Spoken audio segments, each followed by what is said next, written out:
المؤمنين والمؤمنات خصوصا آبائنا وأمهاتنا وأجدادنا وجداتنا من شرق الأرض إلى مغاربها برها وبحرها خصوصا إلى من اجتمعنا هنا بسببه فلهذه النية على ما نعصي الصالح شاول الله لنا يا الله ولهم الفاتحة. أعوذ بالله من الشيطان الرجيم. بسم الله الرحمن الرحيم. الحمد لله رب العالمين الرحمن الرحيم مالك يوم الدين إياك نعبد وإياك نستعين اهدنا الصراط المستقيم صراط الذين أنعمت عليهم غير المغضوب عليهم ولا الضالين.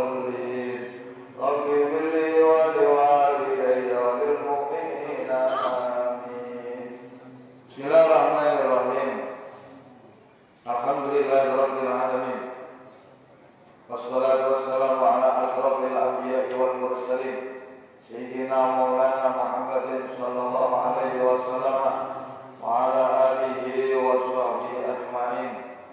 لا حول ولا قوة إلا بالله العلي العظيم. رب اشرح لي صدري ويسر لي أمري واحلل عقدة من لساني يفقهوا قولي. قالوا سبحانك لا علم لنا إلا ما علمتنا إنك أنت العليم الحكيم. اللهم صل على سيدنا محمد الفاتح لما أغلق الخاتم لما سبق ناصر الحق بالحق والهادي إلى صراطك المستقيم وعلى آله حق قدره ومقداره العظيم. صلاة أفتح لنا بها أبواب الرضا والتيسير وتغلق بها عنا أبواب الشر والتعسير وتكون لنا بها وليا ونصيرا. أنت ولينا ومولانا ونعم المولى ونعم النصير. وصلاة تجعلنا بها من المقبولين وتعيذنا بها من المقبولين. اللهم افتح لنا أبواب حكمتك وانشر علينا خزائن رحمتك يا ذا الجلال والإكرام. الحمد لله رب العالمين. Alhamdulillah. Malam hari ini Allah masih memberikan kesempatan pelonggaran waktu serta kepastian kembali di hari Senin malam Selasa mengikuti kembali kelanjutan pengajian kitab Hablul Ghafilin. Juga malam hari ini kita kembali bisa mengaturkan salam di Masjid Agung Sunan Ampel Surabaya. Dan perlu diketahui juga kajian pada malam hari ini juga dirilis secara langsung oleh Radio Syiar Masjid Agung Sunan Ampel Dentang di gelombang 90,5 FM. Mungkin siapa saja yang tidak bisa hadir secara langsung juga bisa mengikuti lewat siaran Ampel Dentang. Mudah-mudahan melalui kumpulan pengajian pada malam hari ini, malam ini juga diiringi Allah mengampuni dosa-dosa kita, juga dosa guru-guru kita, kedua orang tua kita, keluarga kita, saudara-saudara kita, kawan-kawan kita, tetangga-tetangga kita, kenalan-kenalan dan siapa saja yang punya hak dengan kita yang seiman, baik yang masih hidup dan yang telah meninggal dunia. Amin. Allahumma amin juga.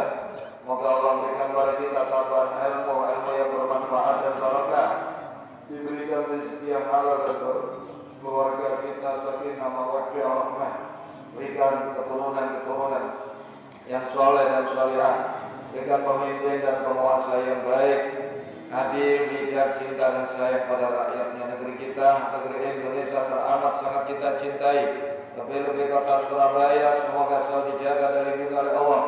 Jadikan negeri dan kota yang aman, tenang, tentram, serta rakyat dan warganya makmur dan sejahtera. Yang paling penting semoga akhir umur kita semua diberikan oleh Allah kematian dengan kematian husnul khatimah, dengan lantunan kalimah la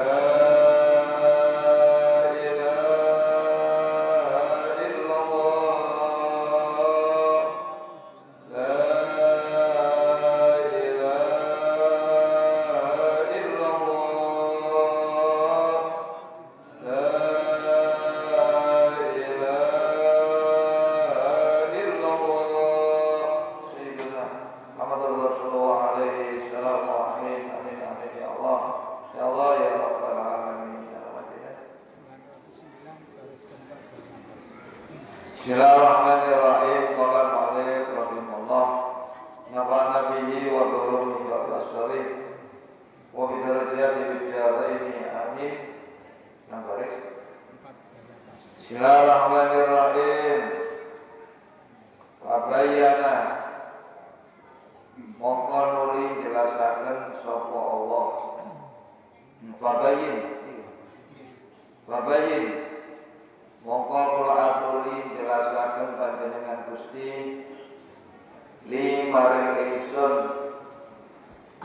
ma ing barang kana kang ana apa mae kumin amri hadil asyai saking perkarane ikilah pira-pira suwiji-wiji lewat kejadian-kejadian yang telah dijalani.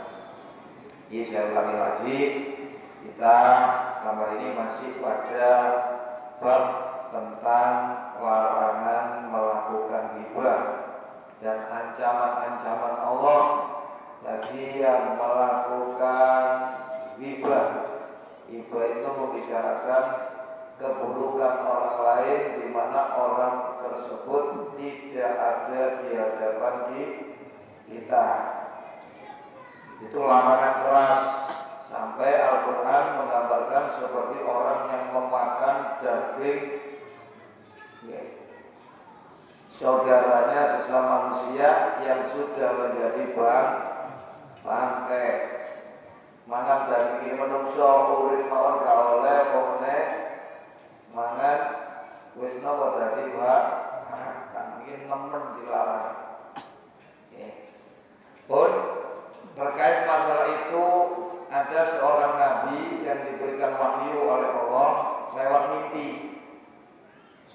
Nah, di dalam wahyu itu nabi ini dipesan agar ketika menjalani perjalanan esok hari, apa yang ia temui pertama kali harus ia makan, dan yang ia temui kedua kali harus ia sembunyikan, dan yang ia temui ketiga kali harus ia terima, dan yang ia temui keempat kalinya dia tidak boleh memutuskan harapan dia, dan kelima kali apa yang ia temui dia harus lari secepatnya meninggalkan itu.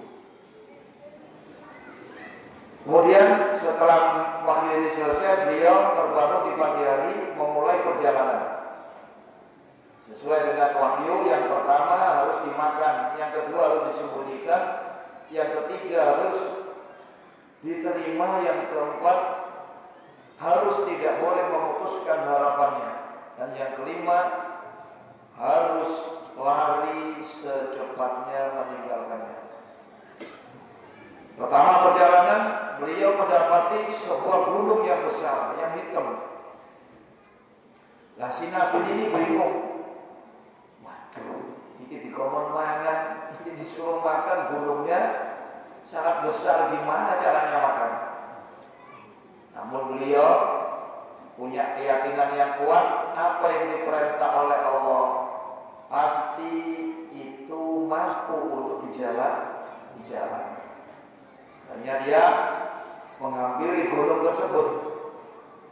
Dihampiri, didatangi, semakin dekat, gunung itu semakin mengecil.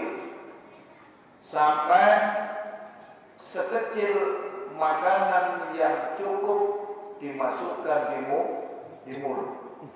Ibarat benar-benar akhirnya apa yang dia tentukan harus dimakan, dia dimakan.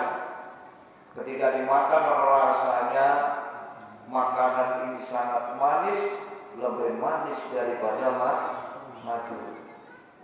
Kemudian beliau melakukan perjalanan yang kedua. Perjalanan sebelum melanjutkan perjalanan menemui apa yang dia temui kedua. Apa itu? Dia melihat satu mangkok yang terbuat dari emas. Ini yang dia temui yang kedua kali. Di dalam waktu itu diperintah untuk menyembunyikan. Kemudian dia membuat lubang di tanah, mangkok yang terbuat dari emas ini ditanam. Ya. Setelah ditanam, ditutup, ia tinggalkan. Setelah ia tinggalkan, ia menoleh ke belakang, mangkok ini keluar lagi. Ia kembali lagi, ditanam lagi. Kemudian ia berangkat lagi, dilihat keluar lagi. Dia kembali ditanam sampai 3 kali. Setelah 3 kali itu, dia mempunyai keputusan, ini sudah saya lakukan perintah ketika saya sudah 3 kali, tapi mangkok ini tetap tidak mau kita. Saya lanjutkan perjalanan. Melanjutkan perjalanan yang ditemui yang ketiga kali itu adalah ada seekor burung kecil, namanya emprit,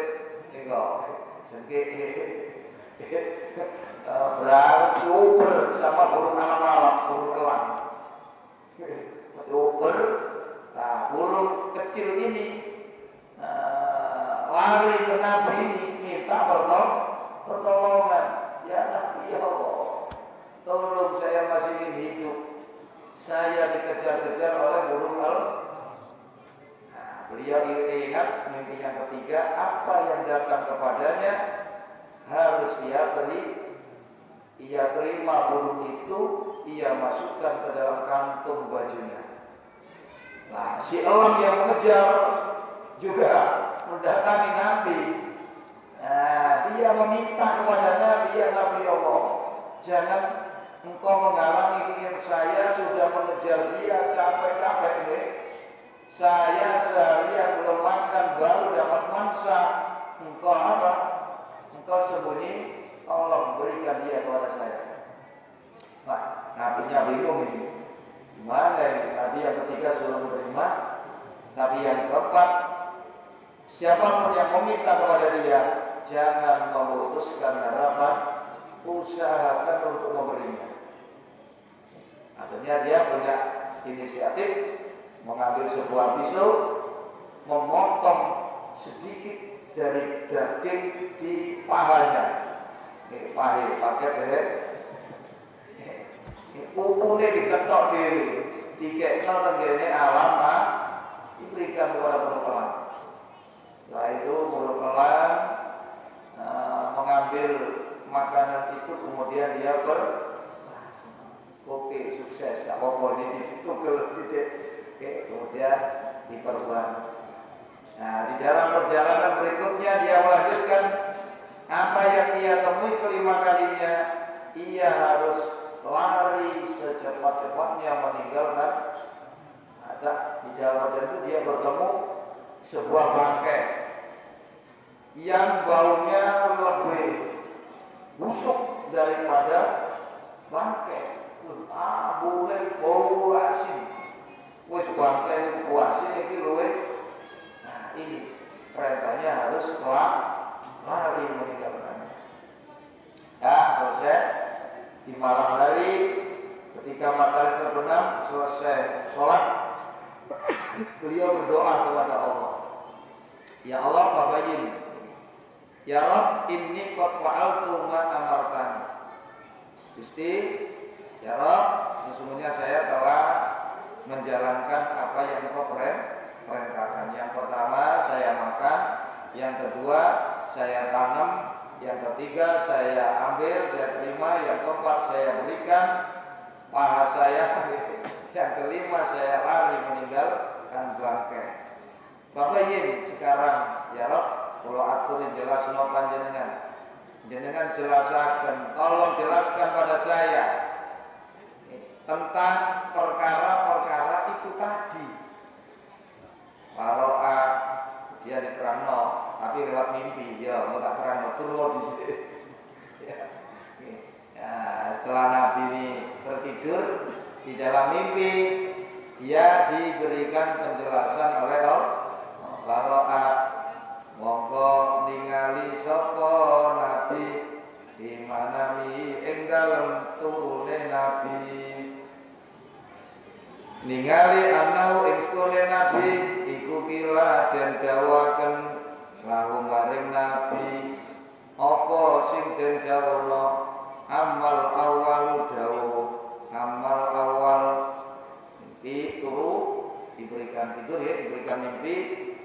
begitu dia dikasih tahu oleh Allah. Amal awal, anapun utawi kang awal, alladhi awal, akal tahu kang mangan sira, hu ing alladhi, iku pawa mongko utawi alladhi, iku al-ghadabu, moran, muring, yakunu kan ono apa ghadab, bil awali ing dalam kawitane, iku kal jabali, kaya dene gunung. Wawa utawi godhog fi akhiri ing dalem akhire godhog ida sabara katkalane gelem nyabari sapa wong wa kadhawalan gelem ngempet sapa wong ghaido ing moran muringe wong iku ahla luwe manis minal asali ketimbang madu. Dijelaskan sama Allah. Adapun yang pertama yang kamu makan berupa gunung itu adalah sifat emosi marah. Marah itu sulit, memang berat, terlihat besar, sulit untuk dilewati ketika kita emosi. Namun ketika kita mampu mengendalikan emosi, menahan emosi, maka akhirnya kita akan bahagia, kita akan merasakan kenikmatan seperti halnya makanan yang lebih nikmat, lebih manis daripada niku hasilnya menahan emosi memang berat. Jadi orang hebat, orang kuat itu bukan dalam urusan pukulan. Ini yang dikatakan Nabi, innamas syadidu laisa syadidu bisur'ah wa innamas syadidu man yamliku nafsah indal ghadab. Muslim. Yang dinamakan orang hebat, orang kuat itu bukan dalam hal pukulan. Sekali pukul langsung geblak, tidak. Tapi orang kuat itu adalah man yamliku nafsa indal ghadab. Ketika dia emosi, dia mampu mengendalikan diempet, boten diculno, tidak diumbar, tidak diturut, doa tapi hasilnya nanti nopo happy, endingnya nopo hasilnya nanti enak. Makanya orang yang bisa menahan emosi itu orang yang dijanjikan Allah akan menjadi penduduk surga. Jadi salah satu sifat ahli surga itu wal kadhiminal ghaidha. Seperti dalam surat Al-Imran ayat 133 dan 34, wasari'u ila maghfiratin min rabbikum wa jannatin 'arduha as-samawati wal ardh u'iddat lil muttaqin alladziina yunfiquna bis-sarra'i wad-dharra'i wal kadhiminal ghaidha wal 'afina 'anil nas wallahu yuhibbul muhsinin. Dan kalian bersegeralah melakukan amal yang bisa mendapatkan ampunan Allah, mendapatkan surga Allah yang luasnya seluas langit dan bumi. Yang surga, ampunan dan surga itu disediakan Allah bagi orang-orang yang bertakwa. Siapa? Alladzina yunfiquna bis-sarra' wad-dharra. Orang yang membelanjakan hartanya di jalan Allah, baik dalam keadaan lapang, senang, atau keadaan sempit, susah. Jadi dermawan. Orang ahli surga itu dermawan. Yang kedua, wal kadhiminal ghaidha. Ia bisa menahan emosi. Yang ketiga, wal afina 'anil nas, mempunyai hati yang lapang, pemaaf, selalu memaafkan setiap kesalahan tidak pendendam. Lho niku wong ahli swarga pengamuan ya gak oleh swarga. Mangkelan, dendaman bukan ahli surga. Medit lho gak pantes swarga. Swarga digawe karo wong takwa lowongan. Surga itu dibuat untuk orang yang bisa menahan emosi. Nah, emosi niku mati nopo? Mati abang. Mati abang. Ada orang emosi itu kan merah ya. Merah marah itu ya. Orang marah itu kan naik darah. Darah enak sampai abang ya. Dimpet. Kenapa sih kita tidak boleh merefleksikan marah? Karena ketika marah itu pertanda setan telah menguasai kita. Ketika kita marah, akal sehat kita itu berkurang. Makanya kalau kita ikuti, kita turuti, yang ada adalah penyesalan. Karena itu di luar akal sehat, pasti tidak benar. Ada seorang sahabat datang kepada Nabi, "Ausini ya Rasulullah bima antafi'u bihi faqallilli." Ya Rasul, tolong berikan pesan untuk saya yang apabila aku akan melakukannya, aku bisa mengambil manfaat, tapi jangan banyak-banyak, sedikit saja. Faqallil, pesannya singkat. La taghdab falakal jannah. Ya tak pesen, ojo ngamukan, ojo ngorang, karor salah samarot. Nabi mengulang 3, la taghdab falakal jannah. Jangan marah, jangan emosian, jangan temperamen. Falakal jannah, surga ada di tangan gak? Gampang ya? Surga gak oleh ngamukan. Ngamukan itu kaya dene kono gede memang berat. Tapi ketika kita mampu berhasil menahannya, dia akan mengecil. Kita tahan, dia akan kecil. Kemudian kamu akan merasakan kenikmatan yang tiada tara, lebih manis daripada madu.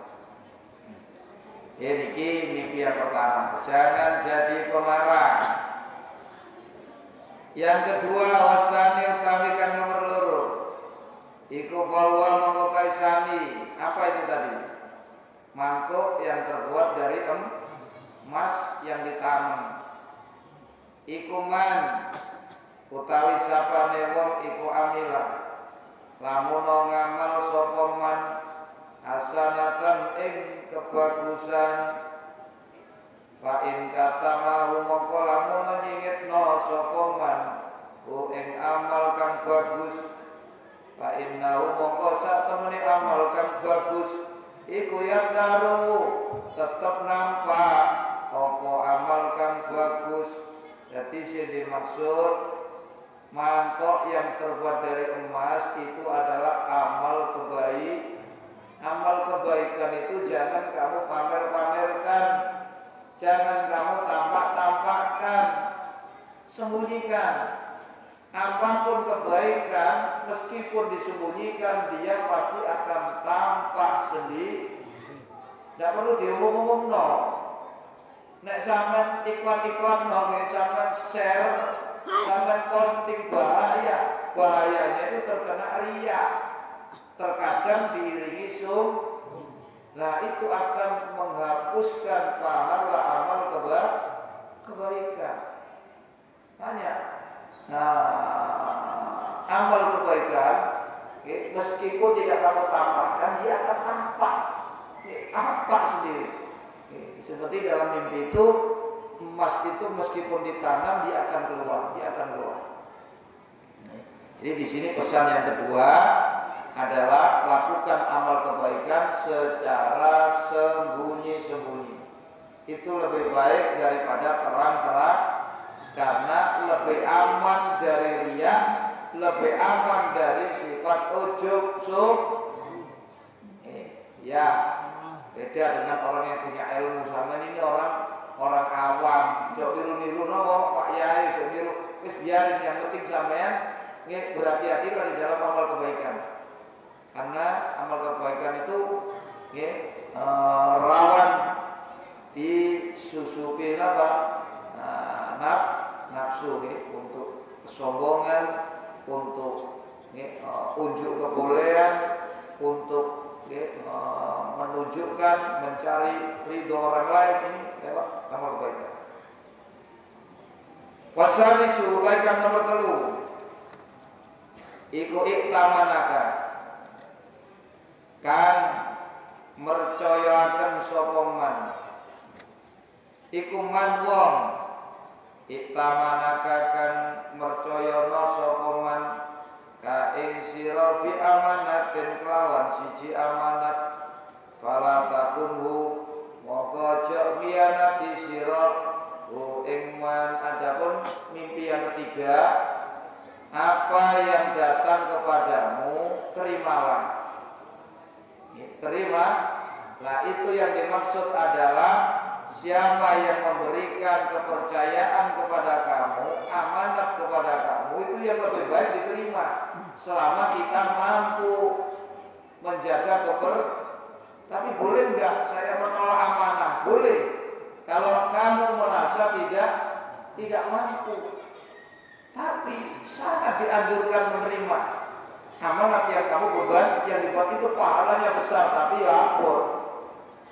Sebab kebanyakan orang itu berkhianat terhadap amanah, tapi ketika kamu mampu menjaga amanah, wah kamu menjadi umat yang terbaik di antara umat-umat yang jadi ketika orang memberikan amanat kepada kamu, terimalah. Tapi jangan sampai berkhianat.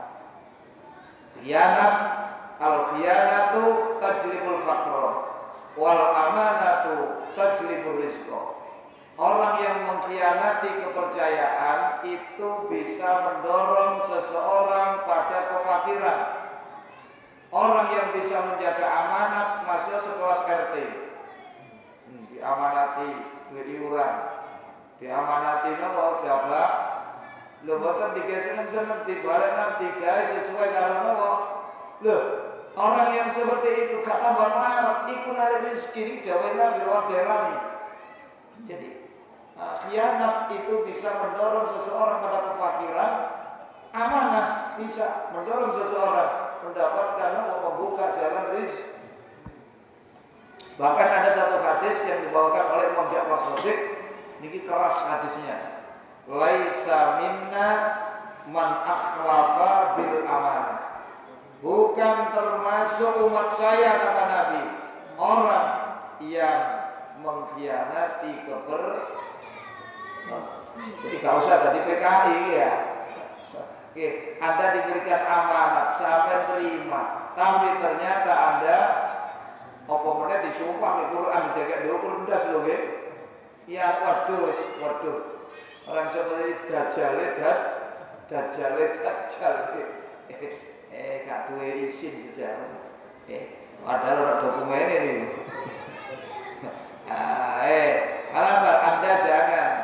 Anda jangan menjadi orang yang berkhianat. Orang yang berkhianat, kata Nabi dalam hadis lain riwayat Imam Ahmad, la imana liman la amanatalah waladina liman la ahdalah. Tidak ada keimanan sama sekali. Ini sing maknanya keras. Tidak ada keimanan sama sekali bagi orang yang tidak amanah di dalam diberikan kepercayaan. Jadi orang yang mengkhianati amanat itu tidak ada keimanan sama sekali. Tapi satu ulama memaknai imannya tidak sempurna. Waladina liman ahdalah. Tidak ada agama bagi orang yang tidak menjaga janji. Ini penting loro ini. Amanah dengan janji. Kalau Anda menerima amanah, sampaikan amanah kepada yang berhak. Kalau Anda berjanji, usahakan menepati Jadi kuncine Islam niku janji ditepati. Kuncine iman amanah niku disampaikan pada yang berhak. Niku firman Allah larangan khianat mengenai surat Al-Anfal ayat 27, ya ayyuhalladzina amanu la takhulullaha war rasulah wa takhulu amanatikum wa antum ta'lamun. Orang yang beriman, janganlah kalian mengkhianati Allah, mengkhianati Rasul, dan mengkhianati apa-apa yang diamanahkan kepada kalian wa antum ta'lamun, sedangkan kalian tahu kalau itu tidak benar. Ini ancaman berat bagi Allah. Wa'lamu annama amwalukum wa auladukum fitnah wa annallaha indahu ajrun 'adzim. Amanah Allah, Anda diberikan istri, Anda diberikan anak, itu amanah. Bimbing mereka, tuntun mereka. Jangan sampai terbakar api neraka. Anda diberikan amanah jabatan kaya, ojo medit, jabatan ojo culas. Jadilah pemimpin yang adil. Orang kaya jadilah orang yang derma. Anda diberikan amanah jabatan oleh Allah, diberikan kekayaan oleh, malah hartanya dipakai untuk menghancurkan bangsa dan negara. Ini ada di mana orangnya? Amar Rabbiu anapun tekan kaping papat iku fa ida sa'alaka moko tatkala njaluk ka ing sira sapa insanun manungsa hajatan ing siji hajat wa cekait mongko nemen-nemen ana sira fi qadha iya ing dalem nekani hajat wa ing kuntalan sirajan ana sira iku muhtajan wong kang butuh ilahi maring hajat. Yang keempat, jangan siapapun yang meminta kepada kamu jangan memutuskan harapannya. Maksudnya berusahalah untuk memberikan siapapun yang meminta kepada kamu, walaupun kamu membutuhkan. Jangan menyuruh orang kembali dengan tangan hampa. Ini usahakan sopo ae sing teko nang sampean njaluk sesuatu, pokok mboten barang sing haram, usahakan memberi walaupun kamu itu membutuhkan. Yang kelima, wal khamisu kang kaping 5, iqal ghibatu rasan-rasan napa niku? Apa yang kamu temui yang kelima kali, segera lari. Itu yang dimaksud apa? Yaitu pergunjingan, perghibah. Ketika kamu mendapati kumpulan-kumpulan di situ membicarakan keburukan orang lain, larilah kamu, tinggalkan tempat tersebut. Ya, itu pondok batang, lho makane batang. Jadi wong rasane padha karo mangan napa? Batang. Lah batang kok nek bahas dikri yo. Kalau kamu tetap di situ, kamu harus mencegah mereka dari perbuatanmu. Kalau tidak sanggup, kamu tinggalkan. Selamat kamu dari termasuk golongan mereka. Karena li'annal mustamid syarikul qail. Wong sing ngrungokno niku dosae padha karo wong sing padha bae. Gak ngomong tapi ngrungokno mantuk-mantuk bisa. Sampai merem. Mantuk-mantuk gak ketara katuke dia. Paham? Wong mlayu asira.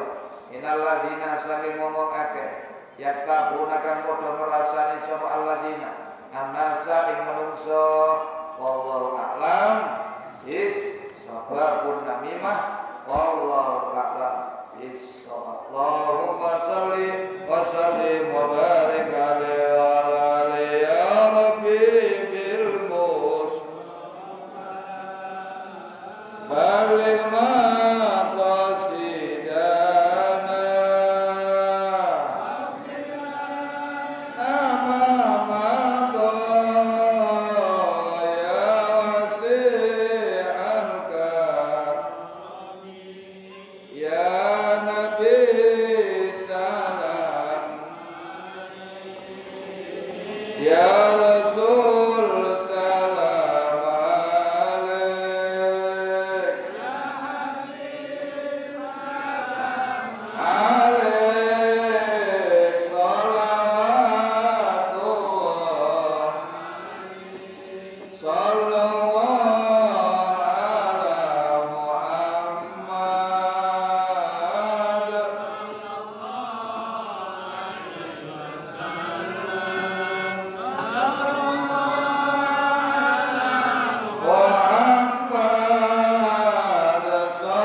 rahmatuka min amali Allahumma maghfiratuka rahmatuka arja indi min amali Allahumma awsa' min dunubi wa rahmatuka